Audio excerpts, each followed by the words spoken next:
Yani aslında insan nerede olursa olsun, hangi görevi yapıyorsa yapsın, yani önemli olan hizmeti temel hedefi haline getirmektir.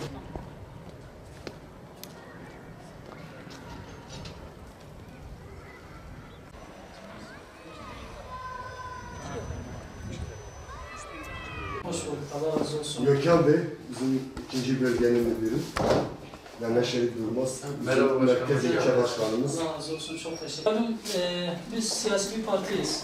Siyasi partiler toplumun sorunlarıyla, sıkıntılarıyla, problemleriyle hemhal olmak durumundadırlar. Özellikle biz de Hüdapar olarak bunu misyon haline getirmişiz.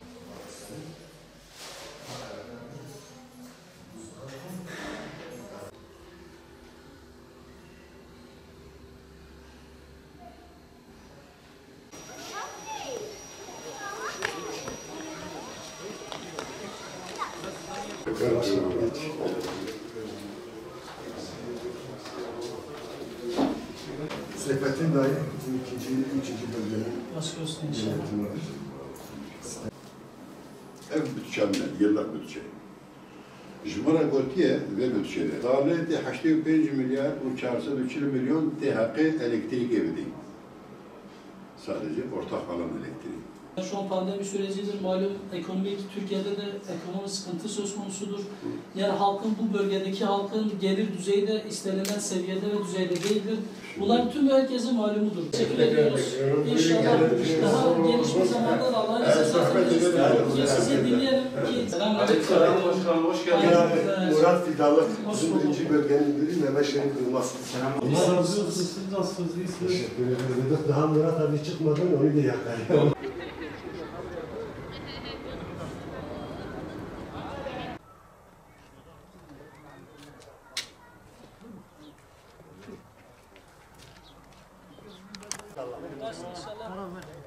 Mehmet Şerif Durmaz. İlçe Başkanı. Vana, güzel kavana ki. Bu emi ve ziyaret biken yönetimi varıcı haberde malum yani hene sıkıntıya bile hene.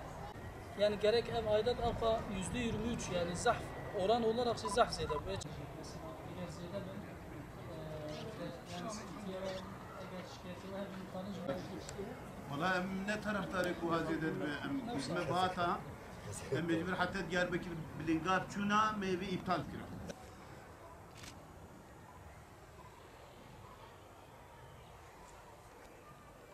söylüyoruz. Biz halk için her zaman hazırız, vatandaşlarımız için. Vatandaşlarımız, halkımız bizim efendilerimizdir. O yüzden yani bu noktada yani bu sorunların çözülmesi için parti olarak üzerimize düşeni Allah'ın izniyle yerine getirmeye çalışacağız. Bizler parti olarak her zaman halkımızın sorunlarını gündeme getirme adına bir misyon yüklenmişiz. Bu konuda üzerimize düşen görevleri yerine getirme gayretindeyiz.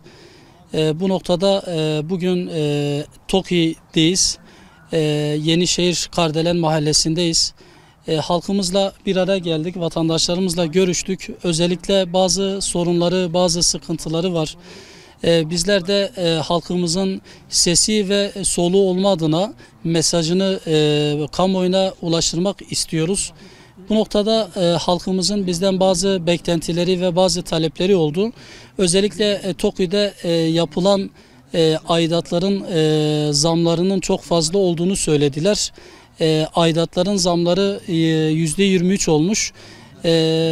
Hakikaten buradaki halkın maddi durumunu da göz önünde bulundurduğumuzda %23'lük zamın çok fazla olduğunu ifade edebiliriz. Burada özellikle halkın bu sıkıntısının çözülmesi gerektiğini söylüyoruz. TOKİ'den bu konuda bir inisiyatif almasını, özellikle bu pandemi sürecinde halkın ekonomik darboğaz yaşadığı bu dönemde bu zamın çok fazla olduğundan dolayı zamın daha aza düşürülmesi gerektiğini düşünüyoruz. Bu noktada bizler de halkımızla görüştük, halkımızın taleplerini dinledik. İnşallah bizler de bu konuda bir rapor da hazırlarız ve gerekli ilgili mercilere de sunarız. Çünkü direkt burada emlak yönetimi ve TOKİ sorumludur. Biz burada müdürlerle de görüştük, site müdürleriyle de görüştük. Tabii onların da bu noktada söyledikleri vardı.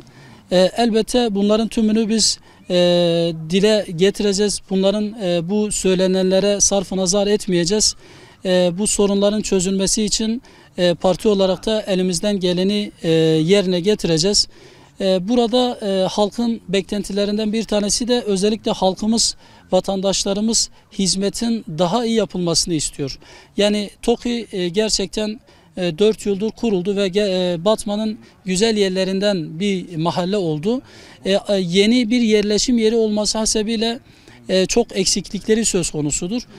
En azından bu eksikliklerin giderilmesi gereklidir. Mesela özellikle yine halkımızdan, vatandaşlarımızdan gelen talep şuydu. Burada çevre düzenlemesinin çok iyi bir şekilde yapılmadığı ile ilgili bir şikayetleri söz konusuydu.